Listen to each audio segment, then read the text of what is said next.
कृपा से एक ही दिन सबके लड़के पैदा हुए, सुबह 8 बजे शाम के 4 बजे तक। तो हिंदू वाले जो थे वे पंडित जी के पास गए कि पंडित जी हमारे नाती के ग्रह देखना। तो उन्हें कै बजे हुआ पैदा? उन्हें 8:30 बजे। उन्हें अरे आज 6:25 से शाम के 6:25 तक अश्विनी नक्षत्र तो मूल पड़े हैं, मूल तुम्हें 27 दिन उतराने पड़ेंगे। तो उन्होंने 27 दिन के मूल उतराए जैसे भी हुआ।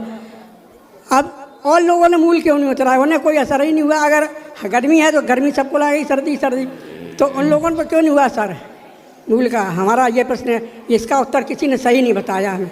ऐसा है, हम लोग ही गया जी जाके मरे हुए बाप का, मरे हुए दादा का पिंडदान करते हैं। मुसलमान तो नहीं करता? हाँ, नहीं करता ना। हम लोग ही गाय को माता कहते हैं, मुसलमान तो माता नहीं कहता। हम ही गाय को, गंगा को माता कहते हैं, मुसलमान तो नहीं कहता। हम लोग ही तुलसी को माता कहते हैं, वो तुलसी को माता तो नहीं कहते। ये देखो अपनी अपनी मान्यताएं हैं। तो जो मान्यताएं पूर्वजों से चली आ रही हैं, वही सनातन की जो मान्यता है वही मान्यता सत्य है। अब सत्य को कोई ना माने तो आप ये, सत्य को मानने वाला एक है, ना मानने वाले 20 हैं। तो आप ये सोचते होंगे यार ये 20 तो मान नहीं रहे हैं, तो हो सकता है कि इनका झूठ ही सत्य हो। तो कई बार आपको झूठ भी सत्य सा लगता है, जबकि आप भले एक हैं। पूरी दुनिया में सबसे कम आबादी हिंदुओं की है, लेकिन वो हिंदू अपनी संस्कृति को, मरे हुए बाप को, जिसने ताजमहल बनाया था उसका नाम क्या था? शाहजहां। शाहजहां का नाम बनवाया तो मान सिंह ने। शाहजहां ने जब अपने बेटे को राजा बनाया, तो जब राजा बना तो उसने इतना अत्याचार बाप पर किया कि बाप को जेल में डाल दिया। जब जेल में डाला तो औरंगजेब ने उसको 1 गिलास पानी देता दिन भर में। उसका एक नियम था, इतना ही पानी दूंगा। तो बाप बोला कि प्यास लगी है, गर्मी, थोड़ा बेटा पानी तो दे दे, पेट भर चल, तू रोटी नहीं देता, पानी तो दे। तो औरंगजेब ने कहा तुम मर जाओ पर पानी इतना ही मिलेगा। तब औरंगजेब ने ये बात कही थी, वो शाहजहां ने ये बात कही कि तुमसे अच्छे तो वो हिंदू हैं, तुम जिंदा बाप को पानी पेट भर नहीं देते, वो हिंदू हैं कि मरे हुए बाप को पानी देते हैं, मरे हुए बाप का श्राद्ध करते हैं। तो ये बात शाहजहां को बोलनी पड़ी ना। तो हमारी संस्कृति श्रेष्ठ है ना। तो हम लोग, अच्छा ये बताओ, आप कह रहे हैं कि उस गली में अश्विनी भरणी इन ग्रह नक्षत्रों को तो जानने वाले हम ही हैं ना।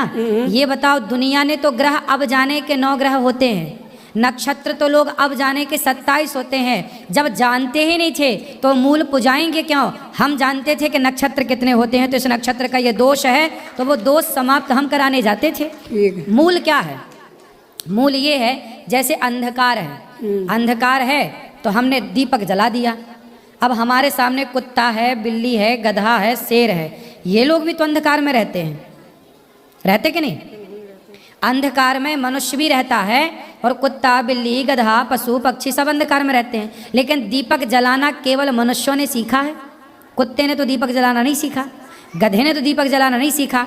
अब आप कहो जी 99 पशु पक्षी तो दीपक जलाते नहीं, हिंदू बस काहे जलाते हैं? ऐसा है कि हमारे पास अक्कल है कि अंधकार को कैसे मिटाएं, दीपक जला दो। उसी तरह हमारे पास समझ थी, इसलिए हम लोगों ने पूजा करके अपने जीवन के अंधकार को मिटाने का प्रयास किया। यही सनातन की श्रेष्ठता है। हमें ज्ञान था नक्षत्रों का, तब तो हमने नक्षत्रों की पूजा की, वरना दुनिया को नक्षत्रों का ज्ञान कहाँ था?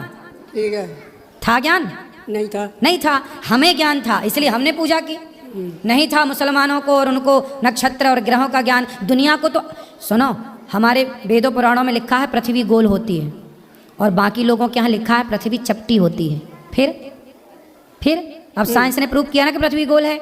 हमारे यहाँ जो लिखा है वही विज्ञान ने प्रूव किया, पृथ्वी गोल। हमारे भागवत जी में एक पाठ, चैप्टर है भूगोल। तो हम जानते थे ना, इसलिए पूजा कराई। हम जानते हैं कि पिंडदान करना का महत्व क्या है, हम जानते हैं ग्रह नक्षत्र, हम जानते हैं पृथ्वी से सूर्य की दूरी क्या थी, हम जानते थे कि हमारे मरने के बाद भी स्वर्ग नरक होता है। इसलिए हमने जो माना, शास्त्रों ने जो जनाया, हम उस पर चले। वो लोग नहीं मानते थे तो नहीं किया। बच्चा पैदा सबके यहाँ हुआ, उन्होंने मूल की पूजा नहीं की, उन्होंने बाप को। अब कौन सा मुसलमान बाप को पिंडदान करता है? कोई नहीं करता है। नहीं, तो हमारे यहाँ तो मान्यताएं हैं ना, तब तो हम कर रहे हैं। आज विदेशी लोग आते हैं और राम राम जपते हैं, काहे जपते हैं भैया?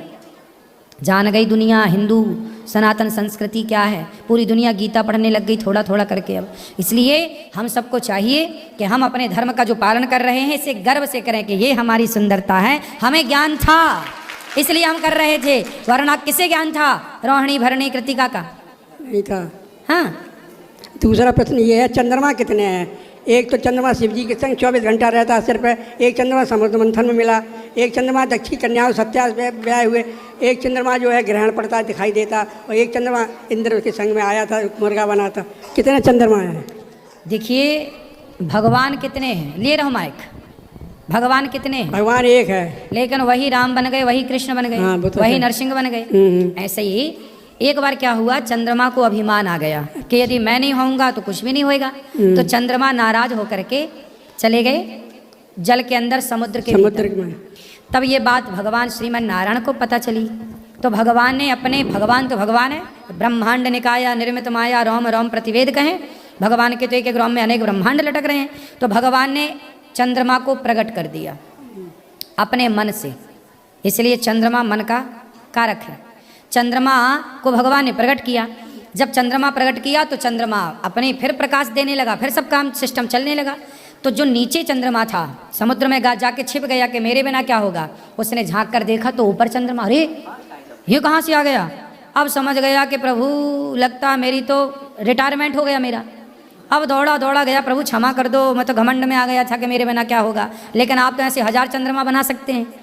चरणों में गिर पड़ा, तब भगवान ने उस चंद्रमा को क्षमा किया, और जो चंद्रमा भगवान ने बनाया था उस चंद्रमा को अब भगवान करें क्या?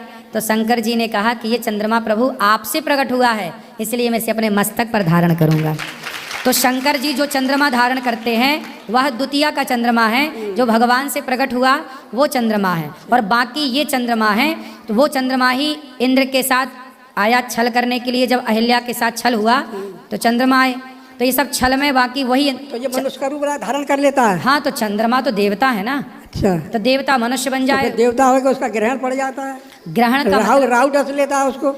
राहु तो राक्षस है ना, ना तो इतना बड़ा मुंह है चंद्रमा, इतना बड़ा उसका मुंह डस लेगा। देखो यही तो सनातन की सुंदरता है कि सनातन में बड़ा क्या है, भगवान कृष्ण का मुंह तो इतना सा था, लेकिन इतने से मुंह में इतना बड़ा ब्रह्मांड दिखाई पड़ा कि नहीं? हाँ, दिखाई दिया। इतने से कन्हैया थे 7 साल के, इतना बड़ा पहाड़। अब आज का विज्ञान तो नहीं मानता इतना बड़ा पहाड़ कोई आदमी कैसे उठा सकता है।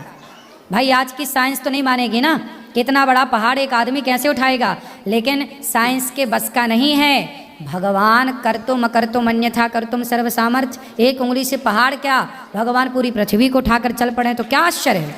तो चंद्रमा देवता है और देवताओं के पास मनुष्यों से कई गुना अधिक शक्तियाँ होती हैं, तो अपनी शक्तियों के कारण अच्छा उनसे ज़्यादा शक्ति राक्षसों में होती है। तो राहु केतु भी बड़े बलवान थे, तो वो चंद्रमा को देखो, चंद्रमा ग्रह देखो, क्या गंगा नदी है? क्या हनुमान जी बंदर हैं?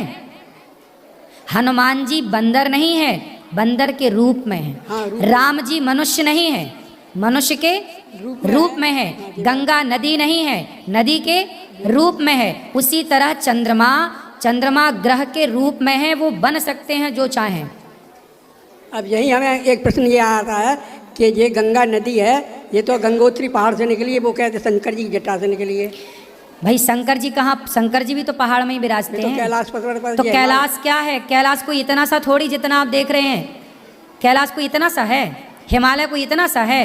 हिमालय तो बहुत विशाल है। फिर भगवान शंकर जब विराजते हैं तो पूरा है उनका, तो हिमालय में आखिर है तो उसी क्षेत्र में ना शंकर जी का कैलाश मानसरोवर कहाँ है?